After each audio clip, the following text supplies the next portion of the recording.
요즘 시대를 가만히 살펴보면은 참 바쁘게 돌아가는 것 같습니다. 오늘 유치부에서 설교를 하면서 설교 제목이 이랬습니다. 예수님의 일주일을 따라가요. 아이들한테 일주일을 어떻게 살았는지 물어봤습니다. 유치부 아이들이 일주일을 기억을 할까요? 못할까요? 그래도 혹시 지난주 주일 설교 제목 기억나십니까? 유치부 자랑을 하기 위해서 이 질문을 드리는 겁니다. 제가 아이들한테 일주일 어떻게 살았니? 지난 주일날 뭐 했어? 라고 물으니까 아이들이 지난주 설교 제목을 이야기를 하더라고요. 굉장하죠? 좀 감탄을 하셔도 괜찮습니다. 우리 교회의 미래가 밝은 것 같습니다. 설교 제목이 그렇게 쉽지도 않았던 것 같습니다. 들어보십시오. 지난주 설교 제목이 뭐였냐면은 여리고성이 와르르르 였습니다. 쉽습니까? 어렵습니까? 어렵죠. 애들이 와르르르 이 발음조차 어려운 것을 기억을 하고 있더라고요. 지난 주일에 뭐 했어? 라고 물으니까 다른 것은 기억나지 않고 설교 제목 하나 딱 기억하고 있더라고요. 월요일에 뭐 했어? 라고 물었습니다. 월요일에 애들이 뭐 했을까요? 각자 자유롭게 대답을 했습니다. 화, 수, 목, 금, 토 다 자유롭게 이야기를 했는데 어떻습니까? 우리 성도님들은 일주일을 가만히 되돌아보시면은 일주일에 있었던 일들이 기억에 남으십니까? 지난 주일에 뭐 하셨습니까? 대답은 안 하셔도 괜찮습니다. 속으로 한번 생각해 보십시오. 월요일에 하신 일은 기억나십니까? 화요일, 수요일, 목요일, 금요일, 토요일, 오늘까지 생각해 보십시오. 어떤 분들은 유치부 하면은 아이들만 대답을 잘하는 게 아니라 교사들도 대답을 잘하거든요. 아이들한테 주일날 뭐 했어? 월요일 뭐 했어? 이렇게 묻기 시작하니까 우리 선생님들 가운데 몇 분이 대답을 하시는데 아주 대답을 잘하시더라고요.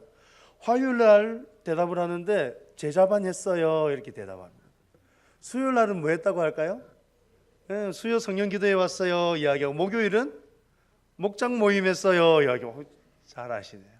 어떤 분들의 삶을 보면은 일주일의 삶이 교회 중심의 삶인 것 같습니다. 근데 또 어떤 분들은 또 다른 삶을 사시기도 하죠. 근데 가만히 들여다보면은 교회 중심으로 사신 분들은 매주일 하는 일들이 매교일마다 하는 일들이 정해져 있으니까 기억을 잘 하시는 것 같긴 한데 가만히 살펴보면 그 이면에 그 세세하게 있었던 일들은 잘 기억을 하지 못하는 것 같습니다. 교회로 오시는 분들뿐만이 아니라 교회 밖에서 하루를 바쁘게 살아가시는 분들도 마찬가지죠.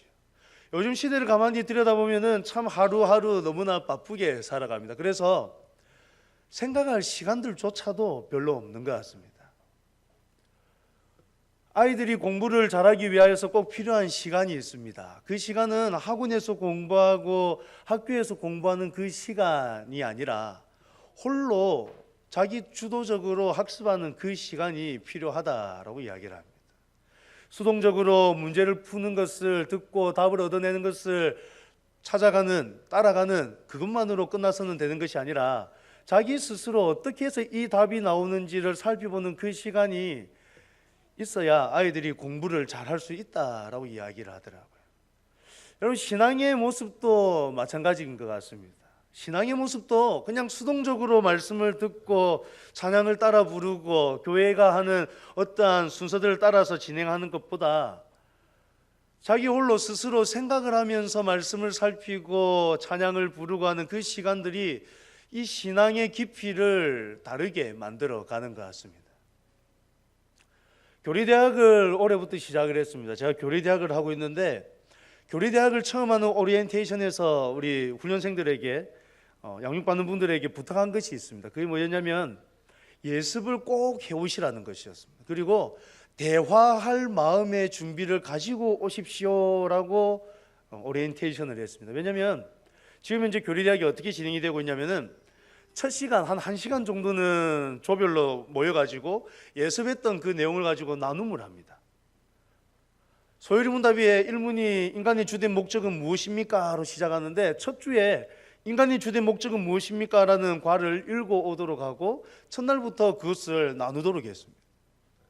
둘째 날에는, 두 번째 시간에는 이제 이러한 인간의 주된 목적이 어디에 기록되어 있습니까? 해가지고 성경에 대해서 이야기를 나누는 시간인데 그때도 동일하게 성경에 대한 부분들을 읽고 그 다음 날 와서 나누도록 했습니다. 여러분, 이 나눔을 하는데 처음에는 서로가 많이 두려웠고 불안에 휩싸였습니다. 아이고, 나눔을 1시간이나 한다는데 과연 1시간 동안 무슨 이야기를 할 수 있을까? 가르치는 저의 입장은 어떻겠습니까? 1시간 나눔을 한다라고 이야기는 했는데 이게 1시간까지 안 가면 어떻게 하나라는 이런 고민들이 있었죠. 근데 막상 해보니까 여러분 어땠을 것 같습니까? 나눔이 처음에는 좀 어색했습니다. 근데 시간이 지날수록 끊어도 끊어지지가 않습니다. 1시간 동안 이야기를 하세요라고 했는데 1시간이 지나도 이야기를 더 하고 싶으셔가지고 자, 이제 그만 정리하시고 이제 저를 보십시오라고 하는데 그 누구도 저를 보지 않는 일이 벌어졌습니다. 지난주에 이제 창조에 대해서 저희가 살폈는데요. 창조에 대해서도 이야기를 나누는데 끊임없는 나눔이 풍성했었습니다. 다들 신앙에 대해서 이제까지 많이 듣기는 들으셨는데 이렇게 모여가지고 나눌 시간들이 좀 부족했던지 나눔의 장을 만들어 드리니까 참 나눔을 잘 하시더라고요. 근데 그렇게 나눔을 하기 위해서 반드시 선행되어야 되는 것이 있었지요. 예습이 오는 겁니다. 예습을 책만 읽는 것으로 끝나는 것이 아니라 제가 종이를 하나씩 다 나누어 드립니다. 오늘 읽었던 오늘 나눌 것의 주제 한 줄로 요약하고 한 문장으로 요약하고 왜 그런가, 예전에 알고 있었던 것 읽으면서 생각하면서 이게 변하였던 것들, 다른 것들을 쓰도록 했습니다. 읽고 생각하고 나서 나눔을 하니까 그 나눔이 참 풍성합니다. 단순히 지식만을 나누는 것이 아니라 이것을 가지고 어떻게 살아가야 할지까지 나누기 시작하니까 그 나눔의 깊이가 정말로 풍성해져 가는 것을 시간 지나면서 보게 됩니다. 여러분, 신앙에 있어서 생각하는 것은 정말로 중요합니다. 특히나 요즘같이 너무나도 바빠가지고 생각할 시간조차 없는 이때에 이 성경의 말씀을 기억하고 이 성경의 말씀을 생각하는 것은 너무나도 중요한 일입니다. 왜냐하면 하나님께서 주신 이 말씀을 제대로 살피지 못하고 생각하지 못하면 이 말씀의 깊이를 정확하게 깨달아 알지 못하기 때문이죠. 이제까지 많은 말씀을 단편적으로 들었습니다마는 구슬이 서말이라도 끼어야 보배인 것처럼 그 말씀에 흩어져 있던 그 말씀들을 꿰는 작업이 없이는 이 말씀의 풍성함을 누릴 수 없기 때문에 이 말씀을 읽고 듣고 배운 것들을 가지고 홀로 생각하고 나누는 시간이 절대적으로 필요한 것이죠. 그래서 오늘 말씀에서도 이 바울은 말씀을 시작하면서 첫 마디를 이렇게 시작하고 있습니다. 11절 처음에 이렇게 이야기하죠. 그러므로 생각하라. 바울은 에베소서 2장 11절을 시작하면서 이 편지를 읽는 에베소 교인들을 향해서 그러므로 생각하라라고 이야기를 하고 있습니다. 여기서 생각하라는 이 말은 기억에 근거하여 행동하라고 촉구하는 겁니다. 단순히 옛날의 일을 떠올려 봐라 이런 것이 아니라 옛날에 그 기억들을 근거하여서 행동하라고 촉구하고 있는 것입니다. 바울이 지금 이 에베소서 2장 11절 이하에서 계속해서 이야기하고 있는 것은 무엇입니까? 바울이 이 에베소서 2장 11절 이하에서 이야기하는 것은 우리의 예전의 모습과 변화된 지금의 모습입니다. 이전의 모습이 어떠하였고 지금의 모습이 어떠하였는지, 그리고 이 이전의 모습과 지금의 모습 사이에 어떠한 일이 일어났는지를 오늘 에베소서 2장 11절에서 22절 말씀을 통해서 우리에게 가르쳐주고 있는 것입니다. 먼저 말씀이 이야기하는 우리의 예전 모습을 한번 보실까요? 우리 11절과 12절 말씀을 우리 함께 한번 읽어보도록 하겠습니다. 11절과 12절입니다. 그러므로 생각하라. 너희는 그때에 육체로는 이방인이요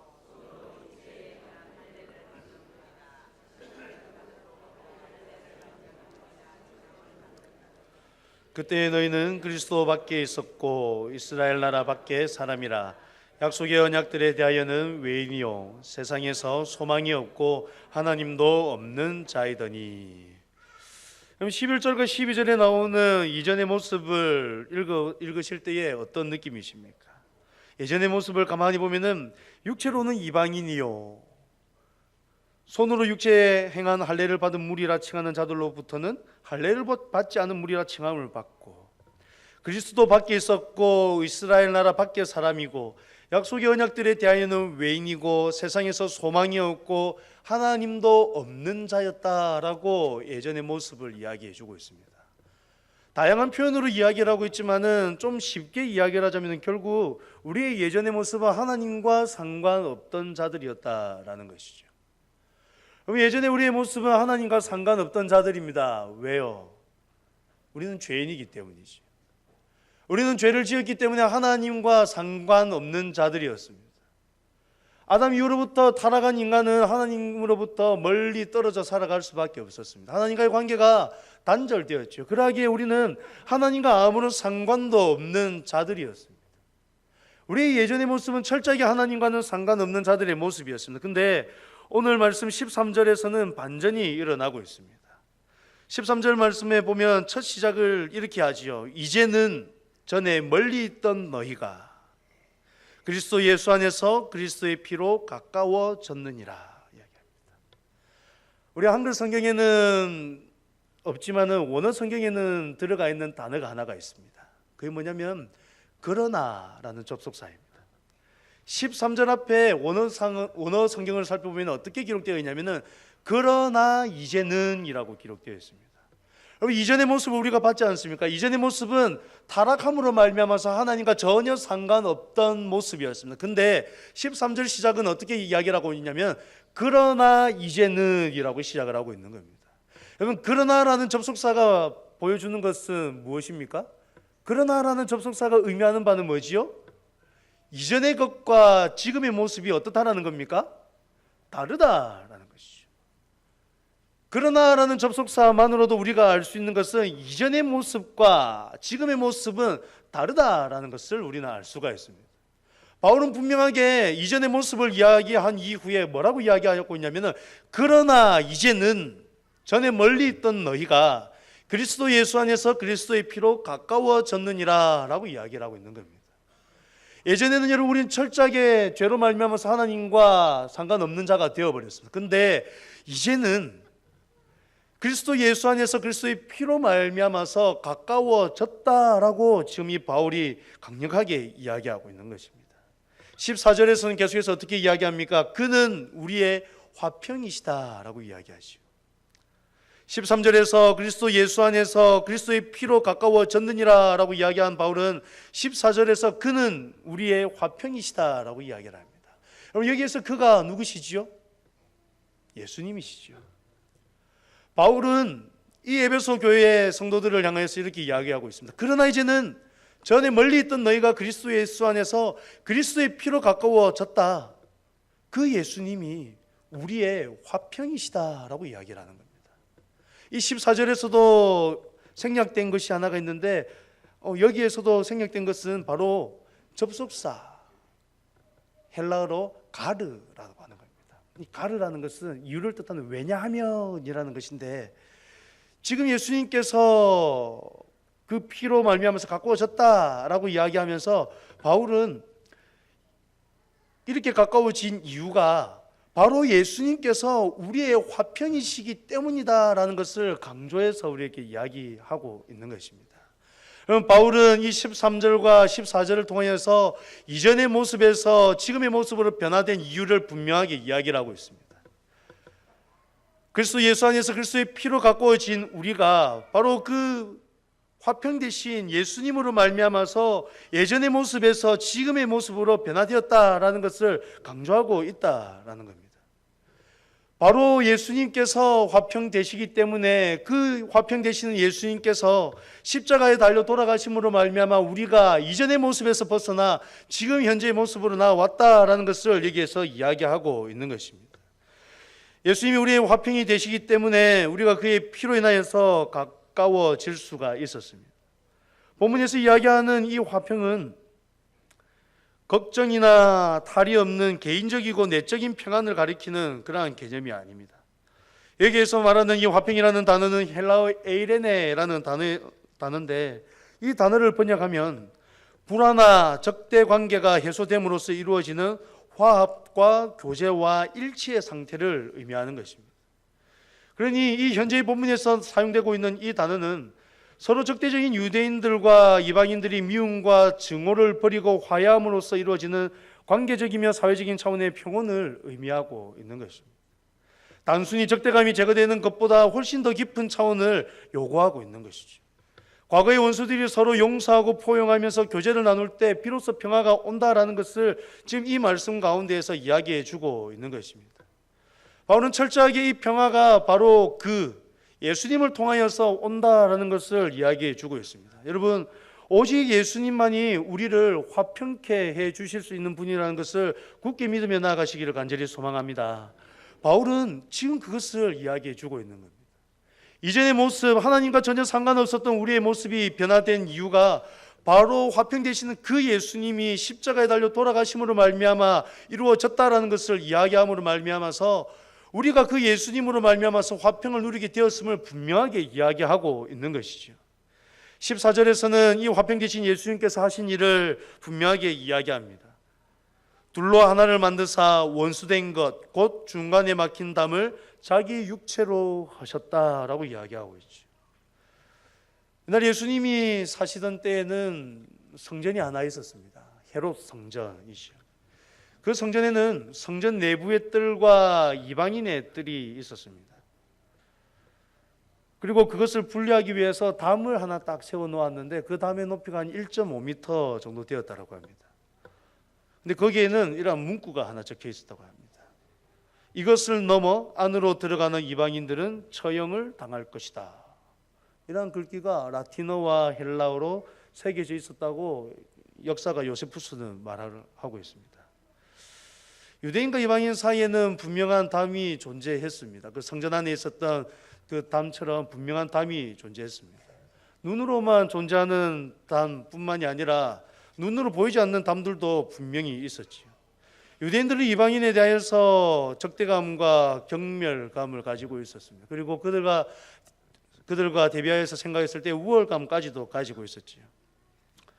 이방인들의 개종은 받아들였지만은 개종자라 할지라도 성전 제사에는 참여할 수 없도록 하기도 했습니다.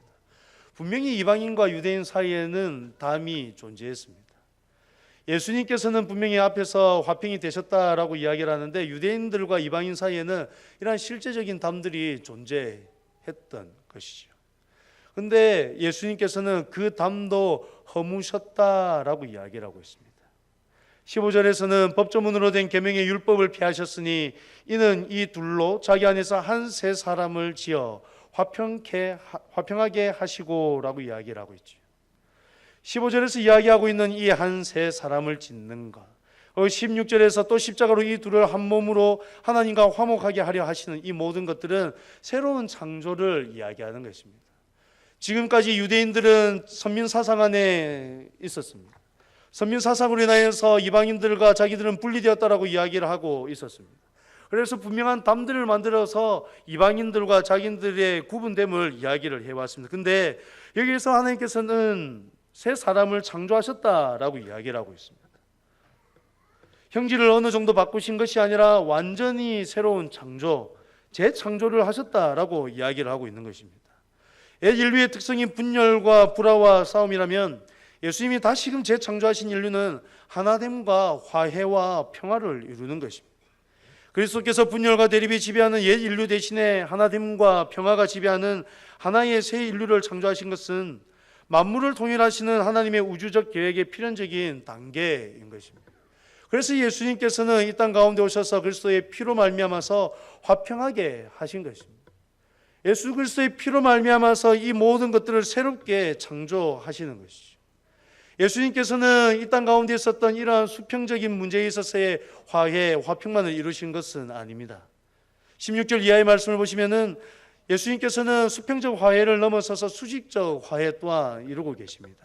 16절 말씀에 이렇게 기록합니다. 또 십자가로 이 둘을 한 몸으로 하나님과 화목하게 하려 하심이라. 예수님께서는 십자가로 말미암아서 이 둘을 한 몸으로 하나님과 화목하게 하려 하셨다라고 이야기를 하고 있습니다. 또 원수된 것을 십자가로 소멸하시고 또 오셔서 먼 데 있는 너희에게 평안을 전하시고 가까운 데 있는 자들에게 평안을 전하셨다라고 분명하게 이야기를 하고 있습니다. 여기에서 화목하게 하다라는 동사는 불화하는 두 사람 사이의 우정을 재확립하는 것을 의미합니다. 따라서 이 동사는 소원해진 관계나 적대적인 상태를 전제로 하고 있는 것이죠. 과거의 유대인들과 이방인들은 하나님과 적대적인 상태에 있었습니다. 이것은 본문에 나타나고 있는 원수된 것이라는 단어를 통해서도 분명히 알 수가 있습니다. 사람들은 악한 행실로 하나님을 멀리 떠나 마음으로 원수가 되었습니다. 그런데 예수 그리스도께서 죄인들을 대신하여 죽으심으로 말미암아 하나님과 사람 사이에 있었던 이 적대감을 죽이셨다라는 것이죠. 말씀이 이야기하는 바와 같이 완전히 소멸하셨습니다. 여러분, 예수님께서 이 땅에 오셔서 이루신 화평, 화목은 이방인과 유대인 사이에서의 화평, 화목뿐만이 아니라 하나님과 사람 사이에서의 그 화평 또한 이루신 것입니다. 예수님께서 이 땅 가운데 십자가에 달려 돌아가신 그 죽으심의 이유와 목적은 이 땅에서의 서로 이웃 간의 그 화평을 이루시기 위함만이 아니라 분명하게 하나님과의 관계에 있어서의 화평과 화목을 이루시기 위하여서 이 땅에 오셨음을 이 말씀이 분명하게 이야기해 주고 있는 것입니다. 사랑하는 성도 여러분, 우리는 예전의 모습은 철저하게 죄로 말미암아서 하나님과 멀리 떨어졌던 자들입니다. 근데 화평이신 예수 그리스도로 말미암아서 지금은 화평을 누리는 자가 되었습니다. 이웃 사람들과 더불어서 화평을 누리는 자가 되었을 뿐만이 아니라 하나님과 더불어서 화평을 누리는 자들이 되었습니다. 왜냐하면 이 땅에 오셔서 죽으신 분이 바로 화평 되시는 예수님이시기 때문입니다. 예수님이 화평 되시기 때문에 화평 되신 예수님께서 죽으심으로 말미암아 우리가 예수 그리스도로 말미암아 참된 화평을 누리게 된 것이죠. 그래서 19절 이하에는 우리의 이제 지금 현재의 모습이 어떠한지를 기록해 보여주고 있습니다. 19절은 이렇게 이야기합니다. 그러므로 이제부터 너희는 외인도 아니요 나그네도 아니요 오직 성도들과 동일한 시민이요 하나님의 권속이라. 그럼 이제 우리의 모습은 외인도 아닙니다. 나그네도 아닙니다. 이제 우리의 모습은 오직 성도들과 동일한 시민입니다. 하나님의 권속이 되었습니다. 하나님 나라의 시민이고 하나님의 권속, 하나님의 식구, 하나님의 가족이 된 것입니다. 예수님께서 이 땅 가운데서 이루신 일이 바로 이 일입니다.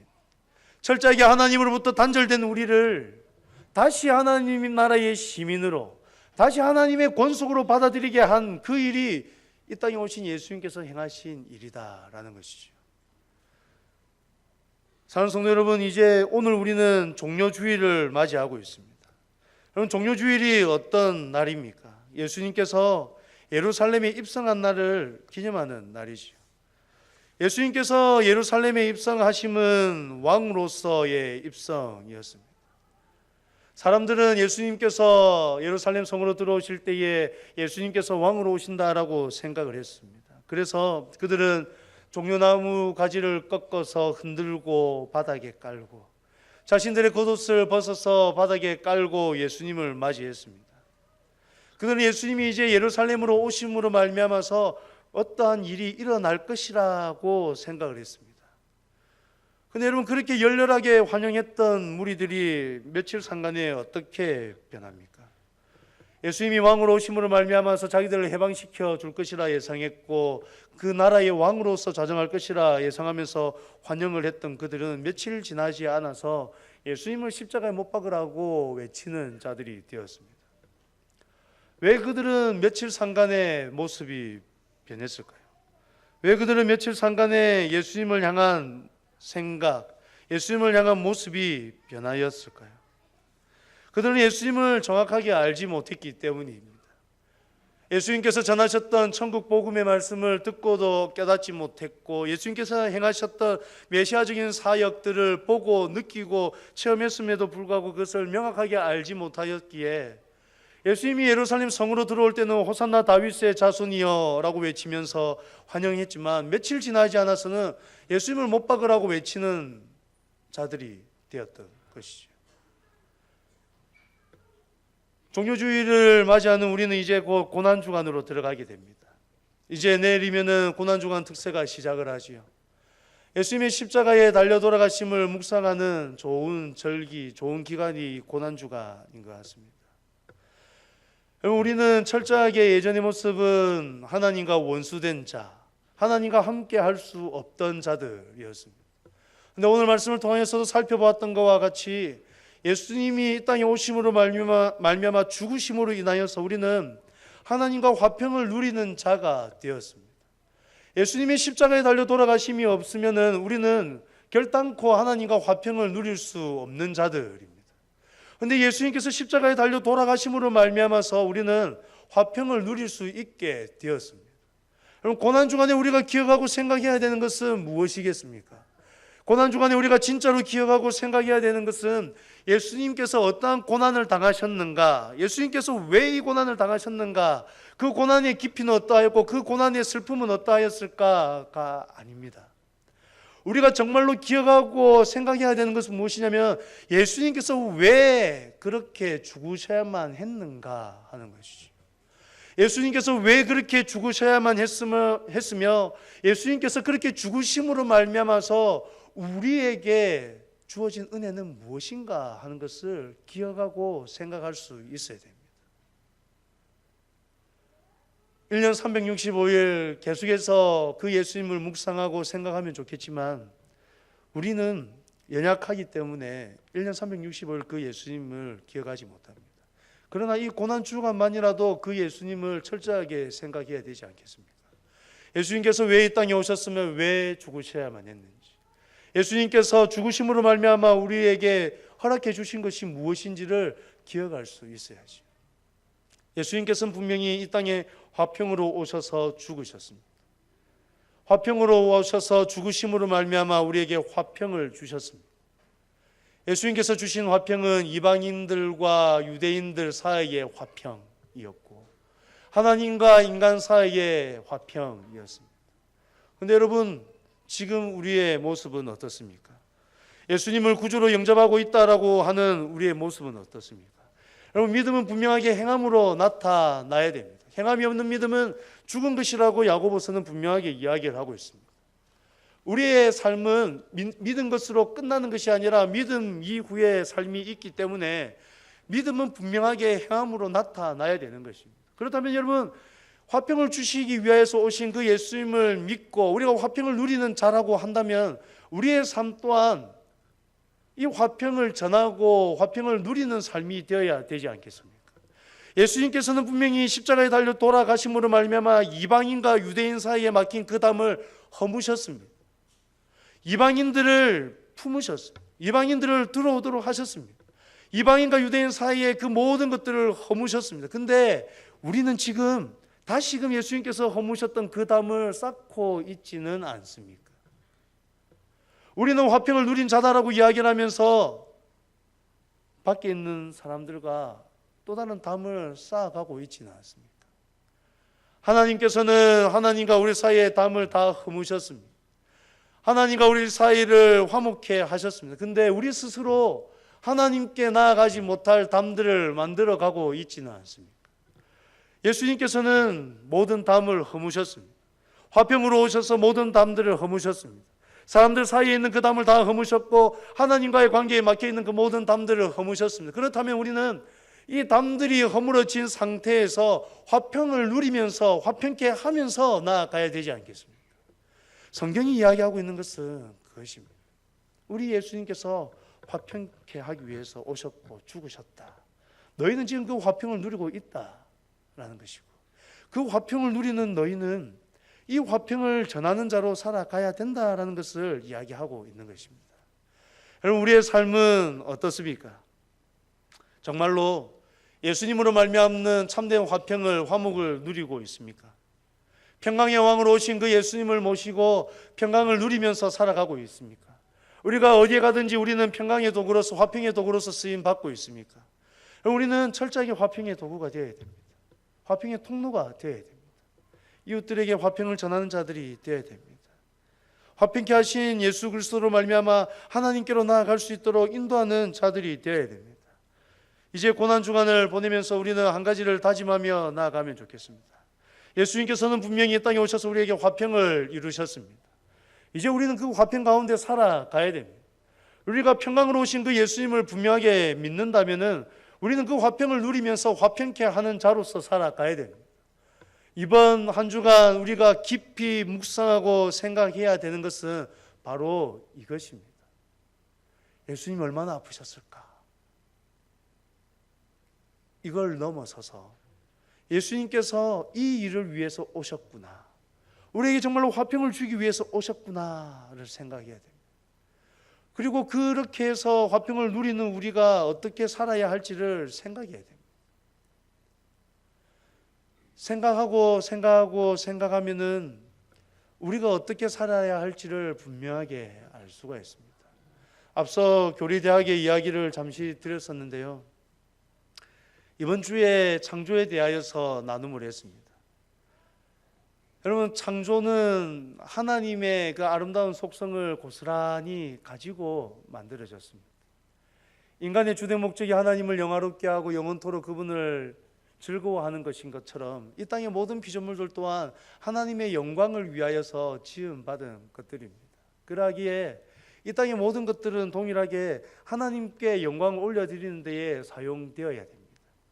그런데 인간의 타락으로 말미암아서 이 땅에 있는 이 모든 피조물들이 하나님께 영광을 올려드리는 데에 사용되지 못하게 된 것이죠. 특히나 다스리라고 지음받았던, 청지기의 책임을 받았던 이 인간의 타락으로 말미암아서 이 다른 피조물들을 마땅히 하나님께 영광 올려드려야 되는데 사용되어야 되는 그 목적을 이행하지 못하도록 되어버린 것이죠. 그래서 이번 주에 창조에 대해서 이야기를 하면서 원래 이 땅의 모든 것들은 하나님께 영광 돌리기 위해서 만들어졌습니다.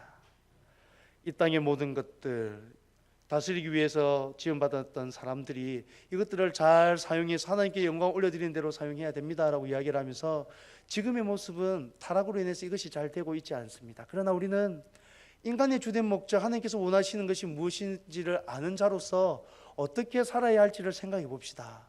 분명히 피조물들은 하나님께 영광 올려드리는 대로 사용되어야 되는데 여러분, 이거 우리가 어떻게 할 수 있을까요? 라는 질문을 드리면서 함께 생각을 해봤습니다.